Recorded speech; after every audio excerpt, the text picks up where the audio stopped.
from Houston, Texas, and around the world. It's time to get your champagne wishes and caviar dreams. Welcome inside the Hall of Fame. Now, can you dig that?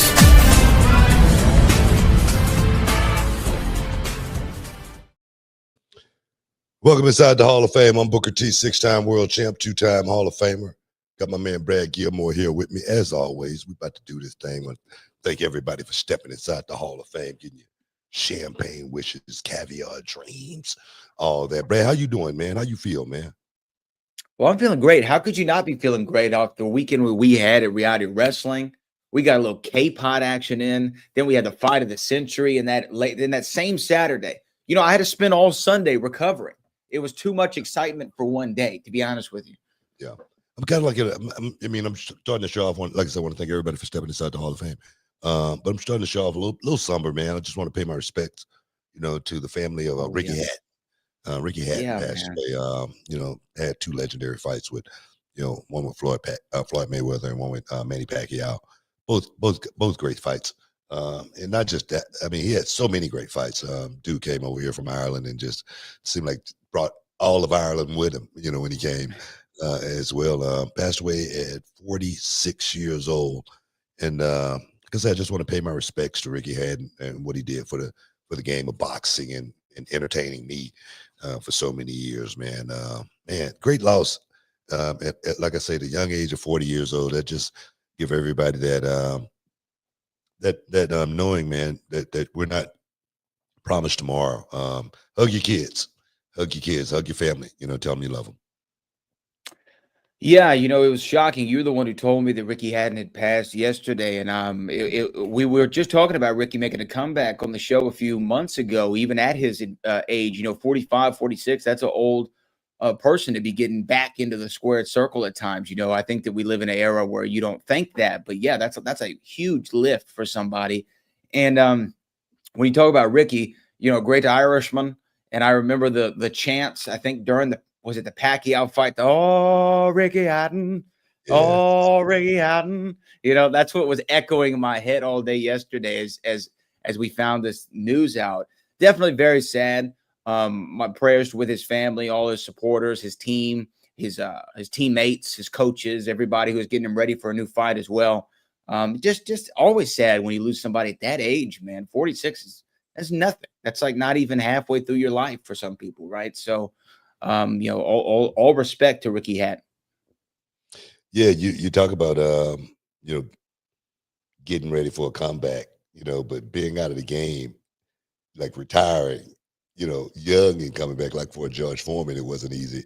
I can only imagine what it's like, trying to come back to that game, in your 40s. That's just not something that I recommend to anyone. But it makes me think about, the Mike Tyson Floyd fight coming up.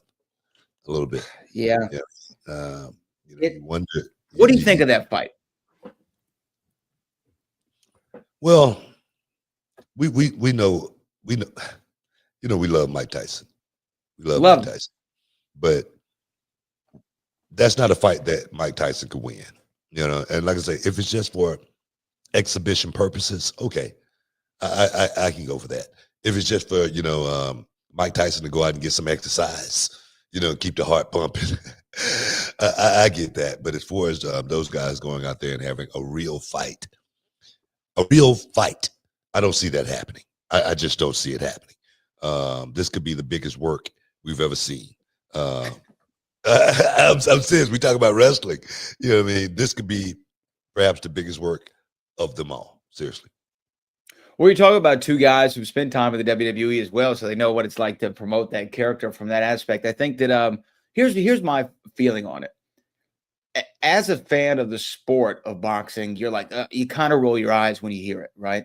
This is the Paulification of professional boxing. This is the Jake Paul, Logan Paulification of professional boxing.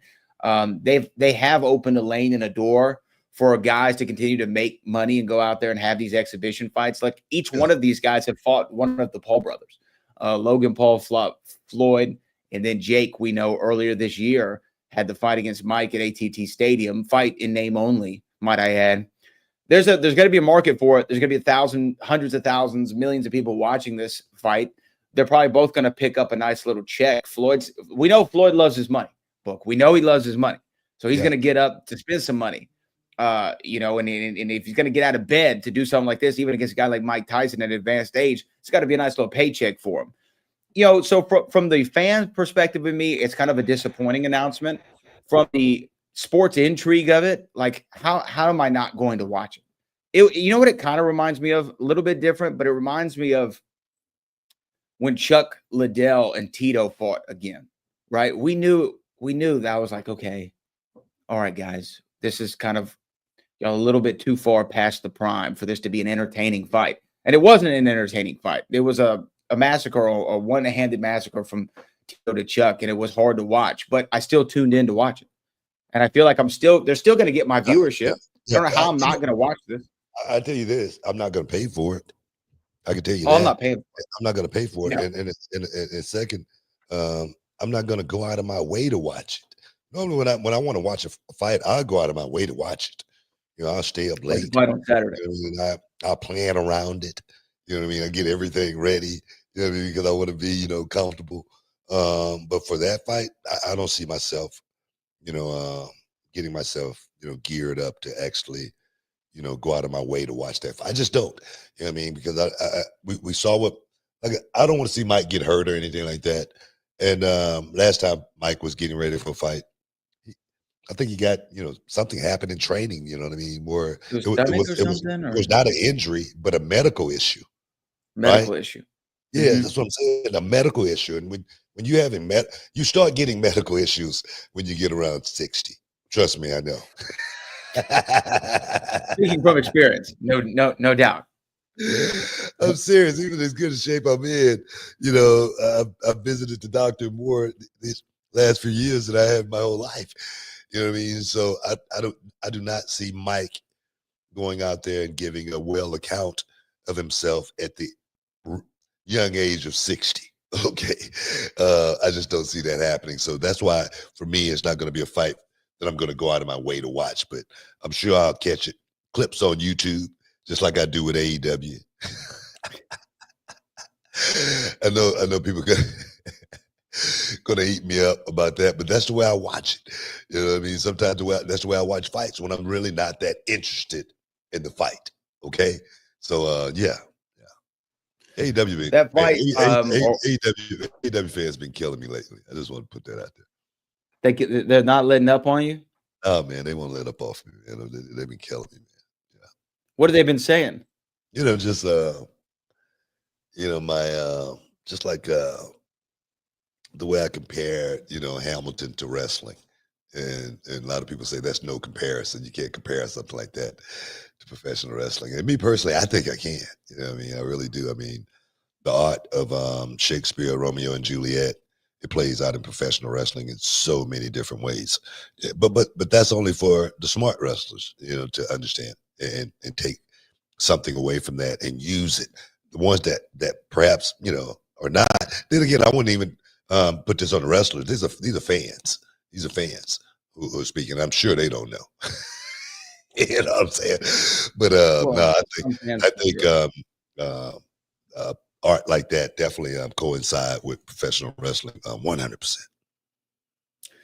Yeah, if you're in the business, well, I think that one of the things about being in the professional wrestling industry is that you see professional wrestling in everything. So like once you understand the intimate workings of pro wrestling, you can see it in movies, in theater, in sport, in politics, in daily workplace environments. You see it everywhere. People working the gimmick, trying to protect their spot, going out and doing things, the art of doing nothing, but it's everything. I see that in theater a lot. Sometimes a stare, out. Or, like sometimes when you go to a concert and the singer just holds a note, they just hold one note for 30 seconds.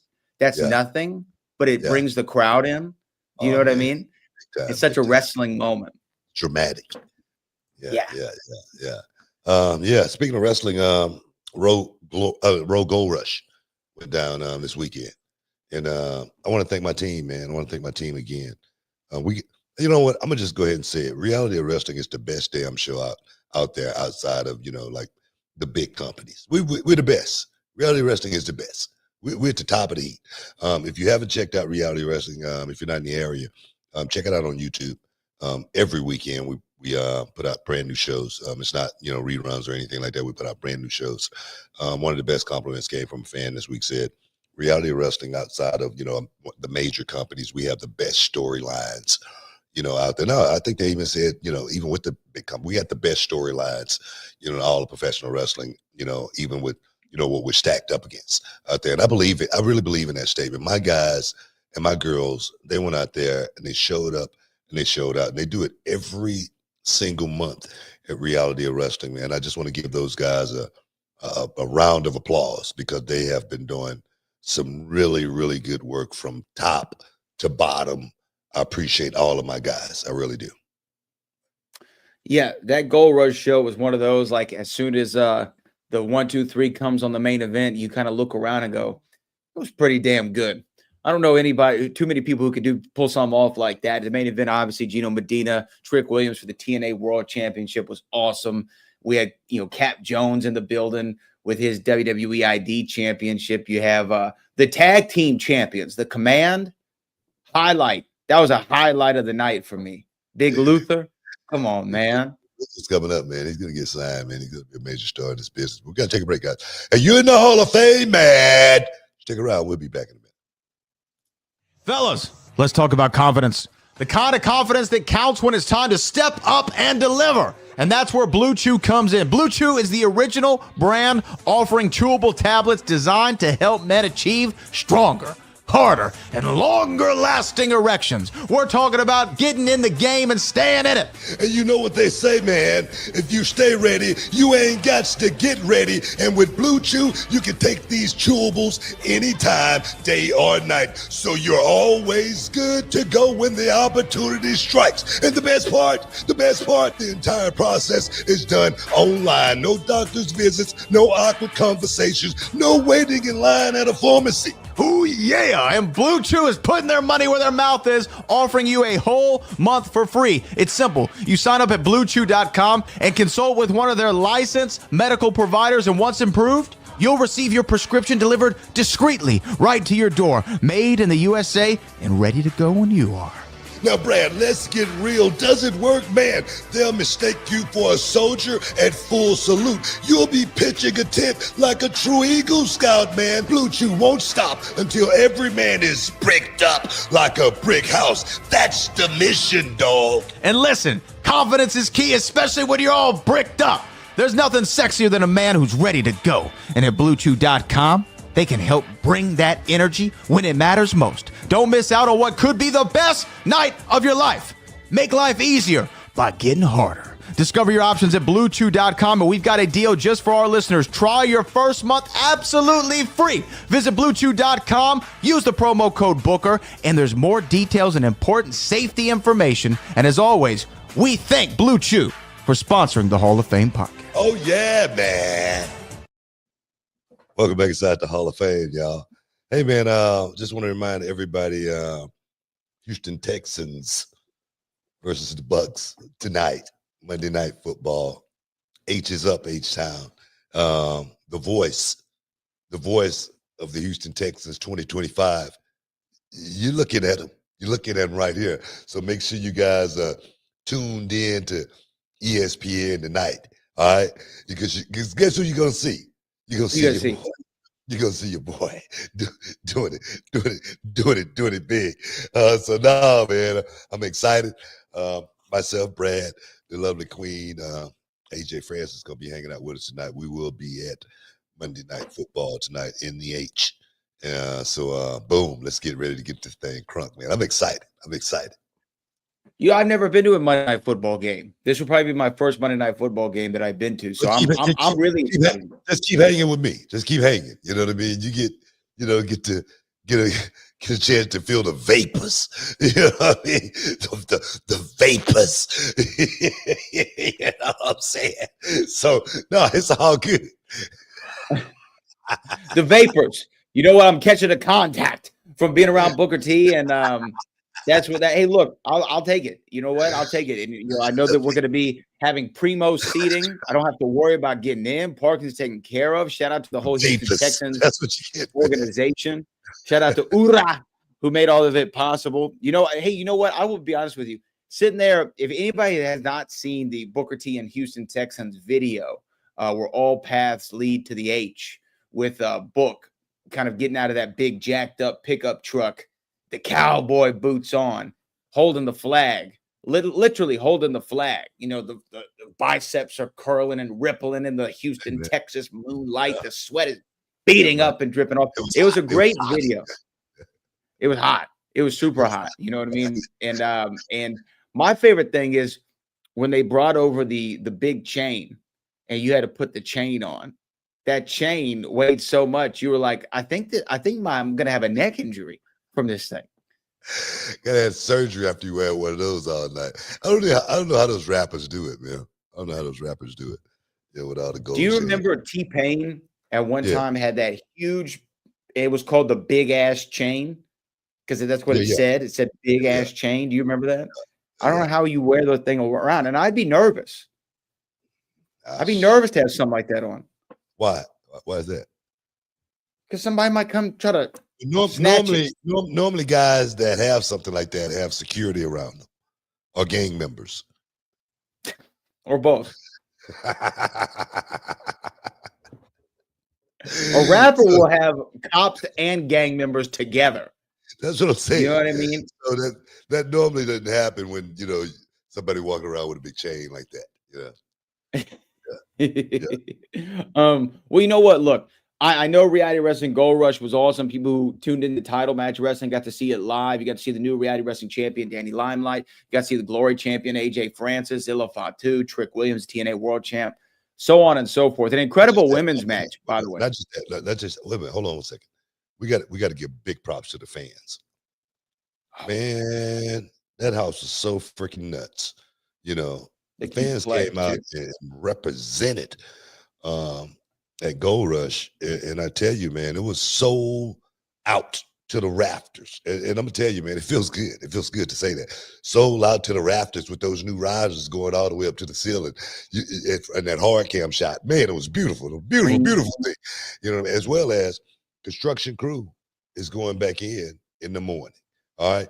DSS, big shout out to DSS Scaffolding. We'll be going back in the building in the morning, doing more construction work, getting more people in, more seating, more action, more fun. So guys, oh yeah, man, let's get ready to go. Yeah, no, and again, if you didn't watch it live, you'll see it on the Reality Wrestling YouTube channel in the coming weeks. It was just everybody went out and delivered. They went out there and delivered. The women's Fatal 4-Way, I had a lot of fun watching.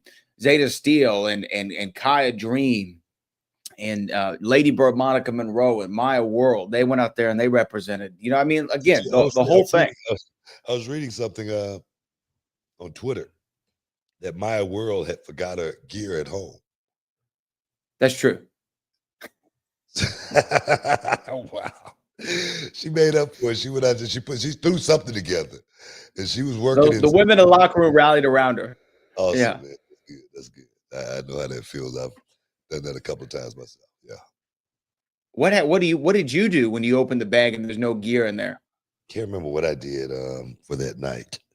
I might have went out and grabbed something. I'm throwing on some jeans or something. I might have went out and grabbed something, but I can't remember. But I've done that once, before. Once is enough, I'm sure. You never want to do that again. But post Reality Wrestling Gold Rush, of course, was the big fight that everybody had been waiting for, anticipating, getting ready to watch, and that was Canelo Alvarez taking on Terence Bud Crawford to declare the greatest of their generation. And man, was it a fight to see. The atmosphere in Allegiant Stadium, you could tell, was palpable.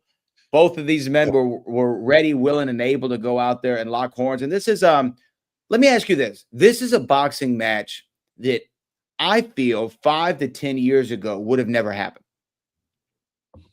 They wouldn't have made this fight. It wouldn't have happened 5 or 10 years ago. Now, I mean, with Turkey Al-Sheikh coming in, changing the whole name of the game as far as boxing goes, giving the boxers a fair chance at going out and making some money and then being able to walk away from this thing, healthy enough to, still have, some life after the thing is all over. I appreciate Turkey Al Sheik for doing that. 76,000 people in the stadium.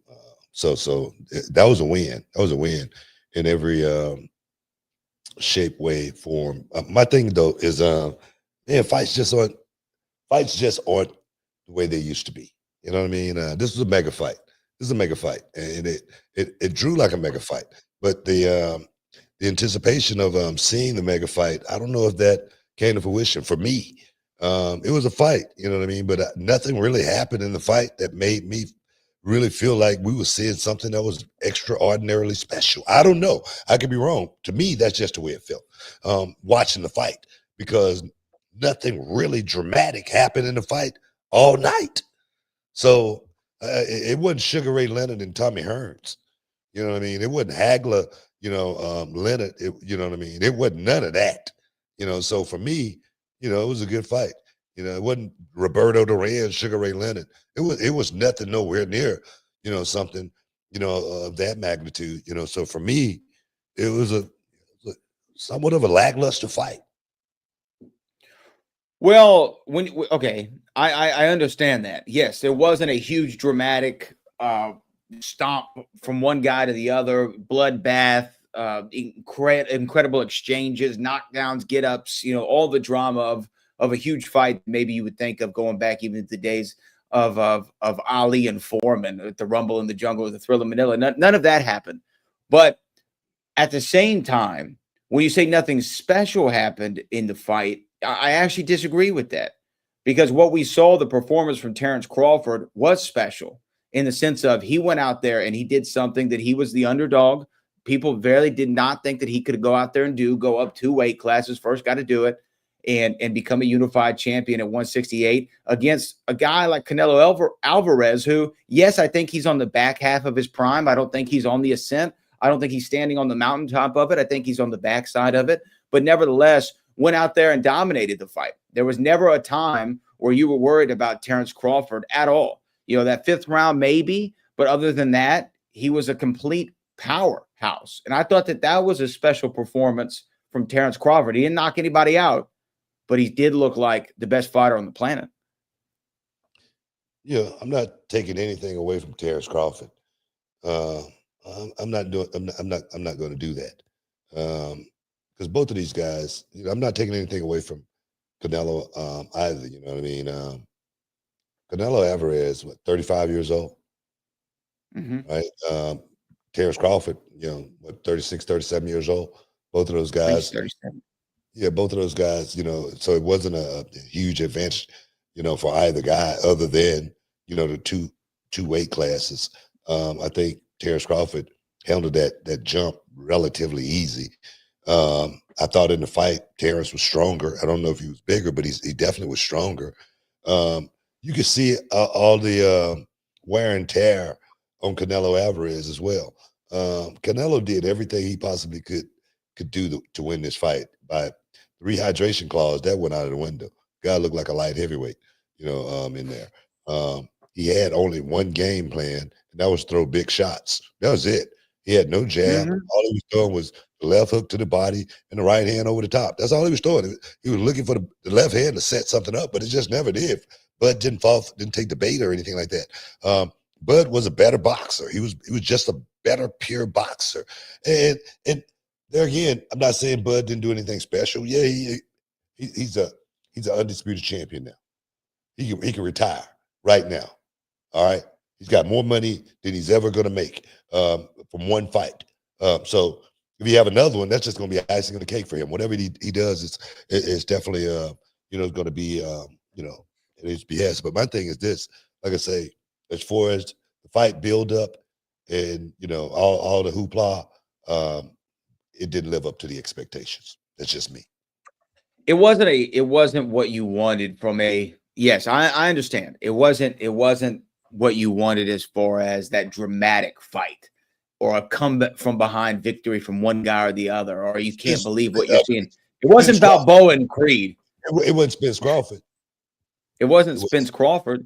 We left that fight with a feeling like we had never felt before. You think we couldn't stop talking about it? You think you would walk away from that fight feeling the same way? No way. No. We got to take a break. Stick around, guys. You're in the Hall of Fame. We'll be back in a minute. Hey, this is Booker T, 6-time world champ, 2-time Hall of Fame. I got something for you guys, man. Look, when I was a kid, man, cereal was my jam. But now, since I'm a grown man, I'm looking for something that gives me more than just a sugar rush and carbs, man. That's when I found Magic Spoon. Look, it's a cereal that gives you the taste of your childhood favorites, but without sugar and packed with tons of protein. And if you're already a fan of Magic Spoon, then you need to listen up to this because I've got some big news. Magic Spoon has taken that amazing cereal that we all love and turned it into high-protein treats. These new treats are light, they're crispy, and they become my go-to snack, especially before or even after the gym. Yeah, man, every serving of Magic Spoon cereal has 13 grams of protein, 0 grams of sugar, and only 4 grams of net carb. That fruity and cocoa flavor are the classic ones, but there's a whole lot more to try, man. And those new treats, they've got 12 grams of protein and come in flavors like marshmallow and chocolatey peanut butter. Perfect when you're on the go or you need a quick snack to fuel up before that workout. Yeah, man, I keep a box in my gym bag, but it's a great late night snack as well. Those treats have that crispy texture, great taste, and the macros that make you feel good about eating them. So Magic Spoon's bringing back those nostalgic flavors, but without all the stuff that we don't want. So if you want to try it for yourself and get $5 off your next order, go to magicspoon.com/HOF. That's magicspoon.com/HOF. Or you can even find it on Amazon or in your nearest grocery store. That's magicspoon.com/HOF for $5 off. Magic Spoon, hold on to the dream. Boom, welcome back inside the Hall of Fame, man. I don't know, what should we go? Should we go with some wrestling news? I mean, Andrade, he's gone from the WWE. Dominic Mysterio, he's the new AAA champion, right? AAA Mega Champion, yeah. WrestleMania 43 is going to be going to Saudi Arabia. Oh, go and get some of that money. Yeah. But hopefully. Well, you know what? Why don't we start WrestleMania? So because not a lot of information out on it other than Royal Rumble this year upcoming in 2026 will be in Saudi Arabia, and then the first ever WrestleMania held outside of North America. So no US, no Canada, will be in Riyadh in Saudi Arabia in 2027 in, I think, celebration of the country's 300th birthday. The rumored amount, according to the Paradigm Talent Agency, is apparently $250 million they're getting paid for that one event to take place over 2 nights. $250 million. They are going to be given the equivalent of an Avengers movie of budget to be able to produce the live event known as WrestleMania over 2 days. It is quite astounding, a figure. And in a time and place where TKO is all about the dollar, and you look, that's their business. That's what the money's for. You can't hate too much on 250 M's. That's hard to pass up. I'm trying to figure out how to get me some of them. Yeah. Oh, yeah. They're going to be calling. Yeah, we need Booker T versus King Booker in one of these fights. And guess what? We'll make that happen somehow. We'll figure it out. But no, man. Hendrix better start getting his biceps ready. It's gonna be crazy, man. No WrestleCon money. No WrestleCon. That's what a lot of guys are really ticked off about. That WrestleCon is gonna be preempted for 2 big shows. So it's a lot of upset people out there right now. But hey, I get it.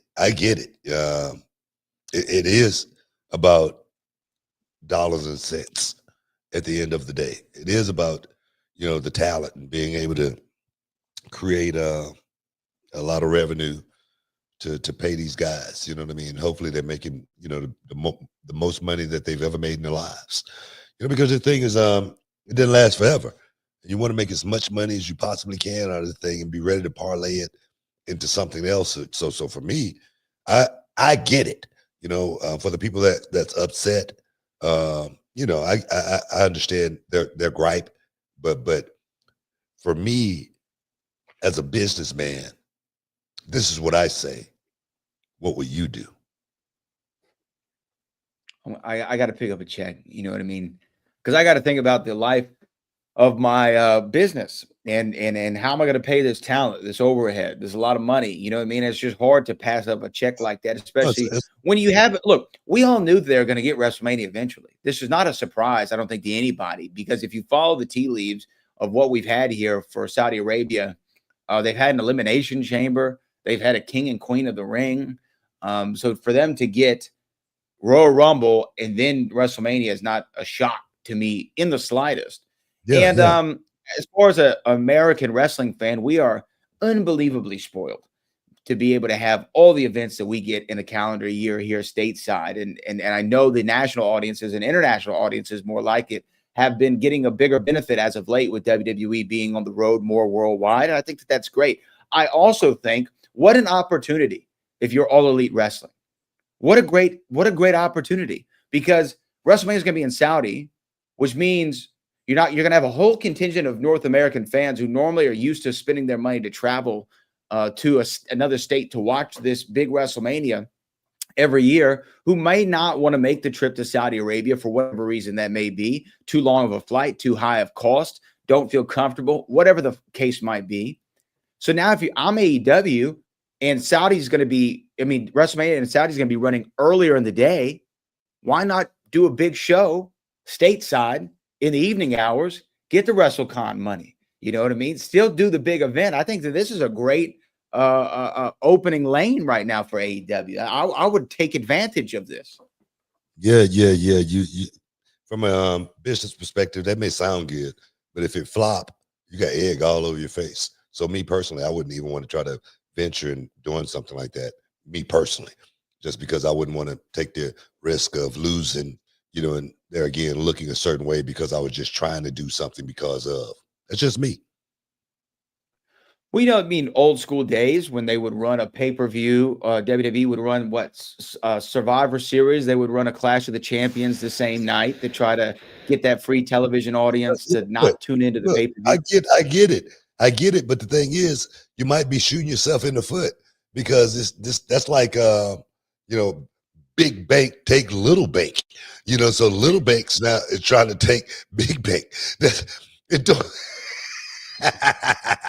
a great analogy, isn't it? Even though there's a lot of bank on one side, but as far as cachet goes,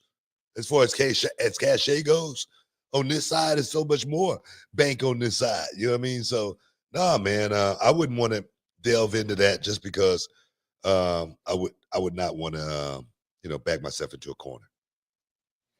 But nevertheless, it will be interesting to see what happens in 2027 for WrestleMania. But they still got to go to Las Vegas next year again before we even get there. So we're a long ways away. I'm ready to go, man. I'm ready to go back to Vegas, baby. Love Vegas. It's gonna be a nice little week. And you know what? I might even go a little early this time. Yeah, looking forward to it. Well, we'll see. You were there a week last time. I don't know why you'd want to go any earlier again, but that's up to you. But you know what? You were also on SmackDown this last week. You know what I mean? And you had a front row seat and to all the action there at SmackDown. You and Vic Joseph were filling in, I think, because they were running AAA at the same time, wherever the case might be. It was cool to see Booker T return to the SmackDown kingdom. And how did it feel for you to be in Norfolk, Virginia for that faithful night? Man, it felt good, man. What's crazy was when I pulled up and in Norfolk at the Scope, you park right up underneath. And I pulled in and I go, God, man, it just like memories just flooded back to all the times that I had been in that Norfolk Scope back in WCW. So many times making that walk, and the fans are always right there to greet you.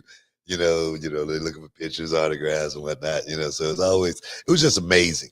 It was amazing being a part of SmackDown. One night only. It was amazing to be a part of the broadcast, for one night. Me and Vic, we had so much freaking fun. That 2 hours went by so fast, and I was like, man, this, I don't know, man. I don't know. I always said I never really want to do the main roster commentary anymore. a lot of people probably don't want to see me. They watch the commentary, but I had such a great time, me and Vic, on Friday night, and hopefully I'll get a chance to do it again sometime. So let me ask you this: when you're sitting there at ringside and you're staring up at that ring all night, does your neck get stiff at all to where you might have to pop it? You know what I mean? Do you have to pop your neck? I almost had to pop it a couple of times. You know what I mean? But I refrained. I want the internet to blow up on me again. Trying to make up, stories, trying to cancel me, you know what I mean? I don't know, man. I don't know why people want to cancel me. I'm having a great time. I'm living my best life right now. And to be able to, like I say, to hang out, at SmackDown and do it just, for a minute. I swear, man, I had such a great time. I really did. Any of the talent or matches stand out to you from that SmackDown show? Anybody you were happy to see, both either in the ring or in the back? Man, the matches were good. You know what I mean? The matches were stellar, I thought. Stratton and Cargill was one. Stratton and Cargill, they definitely took it to another limit.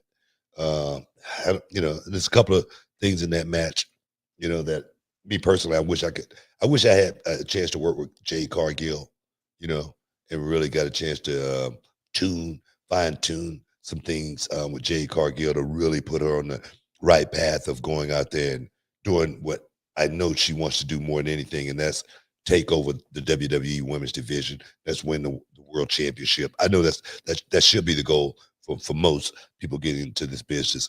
And Jade Cargill, she's still such a work in progress. She's still such a raw piece of clay that's being molded into something special. And me personally, I would love to be that sculptor, as far as getting her on the right track.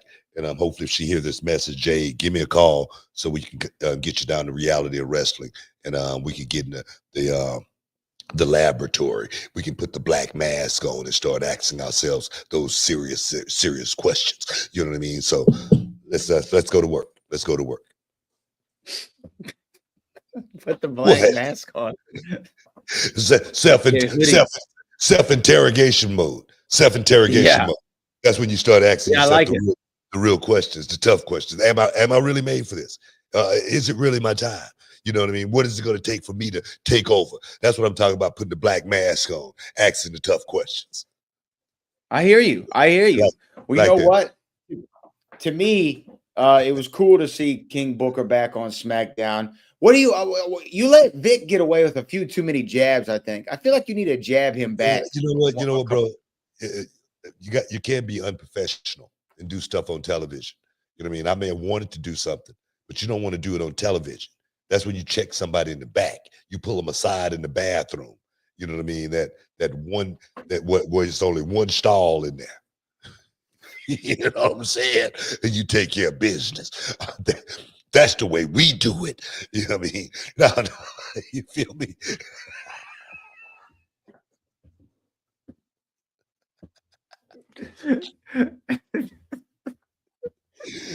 That means you're like in a phone booth.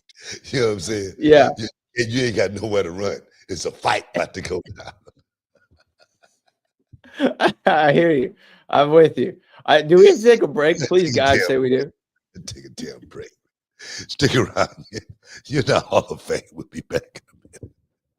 Hey, y'all, Booker T here alongside with my main man, Brad Gilmore. And today we're talking about something that could really change the game when it comes to how you get paid.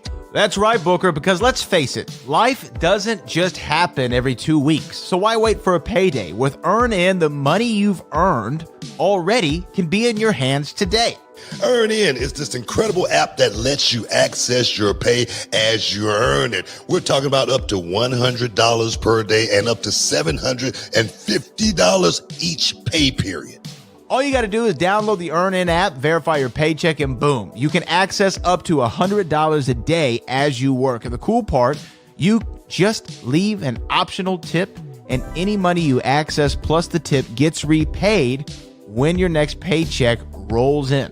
You know, Brad, I'm always talking about staying ready so you don't have to get ready, right? Imagine having that extra cash for that surprise date night, or maybe when you have to take the furry little friend to the vet unexpectedly. You know. Absolutely, Booker. Or even those times when you need to grab a last-minute gift, or maybe you're a little short on rent, or hey, even you might want to pick up some new gear for yourself or your kids or your lady. Folks, make Earn In part of your financial playbook. Join over 3.5 million customers who are finding financial stability and peace of mind thanks to Earn In. So don't wait around for a payday. Get your money when you need it and take control of your finances. Download Earn In today and experience what it's like to access pay on your terms. Get started with Earn In now and join the millions who are getting their pay their way. It's time to earn in, not just earn. Check it out, man. Boom, welcome back inside the Hall of Fame. Getting close to wrapping this thing up, man. What should we go Well, you were talking about Andrade. Yeah, that's what getting a release. Andrade got released from WWE. I just seen Andrade's gone from WWE. I saw him put out a thing saying thank you WWE as well on Twitter. I don't know what happened, but I know since Andrade came back, he really hadn't been used a whole lot. I haven't really seen Andrade out there doing his thing, because the dude's a hell of a worker. I always thought Andrade was a really, really good worker. I always thought Andrade kind of like tipped his hand a little bit too early on how good he really was from a luchador perspective, because he had the American style pretty much down, and then he started flying and doing stuff. I'm like, wait, this guy's really, really good. No, I don't know. What do you think happened with Andrade? Momentum? It's interesting. You know, what I've read online is it had to do with some sort of disciplinary act of some incidents that occurred perhaps a month or so ago at a SmackDown. That's what I've read online. Again, that's what I've read. I don't know that to be the case. It does seem like Andrade, in that first run that he had in WWE, that seemed to be his best run. You know, when he was paired with Zelina and she was the mouthpiece for him, and he was U.S. champion, and he looked like he was going to be a megastar. Then he goes over to AEW. Remember, he had some backstage altercations at AEW. I think him and Sammy Guevara got into it one time or something like that. Wasn't his favorite place to work, and then came over to WWE last year. Seemed like, okay, we're going to get a cool Andrade run, and it just never took off for whatever reason that might be. You know, I know that he and Ray Phoenix were tagging as of late, maybe turning that into something, but he always just felt like a guy, not always, but in this recent run, he felt like a guy who just didn't really have a place. Like, they didn't know where to put someone like Andrade. And then that, coupled with anything that was going on backstage, or if he was being, obviously a disciplinary action. I don't know what all that entails, but obviously it was enough to say for the company to say, you know what, I think let's put this on the back burner for a little while, and you step away, and we'll see if there's anything here. You think maybe he might just be relocated, to AAA? Could be. That'd be a great place for him. AAA would be a great place for him. I don't know. I think just because I know he had something to do with the AAA show. I saw him on some of the press stuff that they were doing with some of the other guys, Rey Mysterio and all those guys. I definitely think a guy like that is too good of a worker just to say, let's just forget about him and throw him out the pasture. I think he would definitely be good for AAA and what they're doing over there. I don't know if that's something he want to do though. I'm just throwing it out there because Andrade is there again a hell of a worker. He really is. According to Sports Illustrated, and this is they cite multiple sources, say that Andrade had at least one wellness policy violation during his most recent WWE run. It is not known how he was in violation of the policy or whether, in fact, he tested positive for a banned substance. It is also clear if this directly led to his release, but it was noted he was suspended without pay as a result of it. It could be stemming from something of that nature, according to Sports Illustrated. Again, I don't know, but him in a AAA or CMLL even makes a lot of sense. I mean, he's a huge star in Mexico, in that part of the world, and he obviously knows that style very intimately. Perhaps that could be something for him. I don't know. I think he's a hell of a talent. I think so too. I really do. Well, he works so smooth, man. I think he could do everything. Not being able to speak English fluent, Hold you back. it does. It really does. That's why guys like Eddie, went so far in the business. You know what I mean? Because he was fluent, in Spanish as well as English. So I think that might have held Andrade back just a little bit. I know I might get a little bit of heat for that, but I think I'm speaking the truth. Yeah, I know. I mean, if you're not bilingual and you're working predominantly in the United States, it can hurt. And I think that's why Zelina was paired with him originally, because, man, Zelina Vega can tear up a microphone with the best of them. And when she was talking for him, it was great. And that's no shock at all to anybody. So I don't think you get any heat for saying that. But, we'll see what happens with Andrade if more details come out about exactly what happened, because it did come as a little bit of a surprise. It came as a little bit of a surprise. But we do have a few super chats before we get out of here, Book. Should we go ahead and take them? Let's do it. This comes from Cali Toenail. I heard a distinct voice on SmackDown. It just so happens it was a lit show. Brock versus his pants, and and keep this scene throughout. So is BT coming back? Well, you're not coming back full time to SmackDown, but Brock versus his pants was not a fun moment for him. It's crazy when Brock walked out. He walked out. I don't know if you saw it. He walked past the announce table. He looks at me. He goes. He just gave me the nod. I'm like, all right, I'm still in good graces. You know what I mean? And then he ran to and ripped his pants, you know what I mean? But what a night, man. What a night. Be back on SmackDown, because the action was, man, it was hard and heavy. I had such a great time. Like I say, it was so easy calling SmackDown. And I'm sure it won't be that easy doing it on a regular basis. But on that night, everything clicked so good, because the matches was like, man, spot on and just hot and heavy from the beginning. Yeah, no, and Brock ripping his pants, probably the only guy in the history of WWE who can rip his pants, and no one's going to say anything about it when he gets to the back. How can we help you? Can we help you, Brock? Yeah. We got some more jeans back here for you, Brock. No problem. No problem. Tear them all up you want. They're all good. John, JID999, who's been a member for 22 months. We appreciate that, John. Said, as a kid, I grew up in the early 2010s watching wrestling. I'm seeing full circle moments happen. Lesnar versus Cena, Usos on top, Booker on commentary. Yeah, the Usos are going to be part of that WrestlePalooza show, which we should mention that we will be covering WrestlePalooza for ESPN Radio nationally this Friday evening. So make sure you want to tune in to that. That's going to be a fun show. But Lesnar, Cena, Usos on top. Yeah, it feels a little 2010s again. I actually can't wait to see Brock and Cena tear it up one more time. They had such great chemistry in the last time I remember them wrestling. So that's going to be a fun match. Cena's been doing some really, really good work. I mean, he's great really work. That's where watching him and Sami Zayn definitely, man, it made me just have goosebumps, because I'm watching John Cena from a different perspective than most, just because I had a huge part and, trying to, get John Cena ready for the main stage. And then when I watch him do certain things, I go, man, like we've done that before, that kind of stuff, you know what I mean? So the work that he's been doing lately, man, has been definitely the way you want to go out of this business. Big ups to John Cena. Shout out to John. The next one here, Marcus Craig, you and Vic on SmackDown was great to see. Well, I'm sure you appreciate that. Man, it really was. Had a great time. Like I said, my man Vic definitely makes it he makes it easy for me. I must say, I give Vic a lot of credit as far as being able to go out there and, captain that ship, quarterback that thing, and really, get the best out of me, that we possibly can get, So, man, had a great time. And finally, D'Angelo Brown says, new dark side character for Blake Monroe. Blake Monroe may be taking a little bit of a darker turn as of late on NXT. No, man, Blake Monroe, she showed me something in her last match. And she went out and really showed that she's a performer.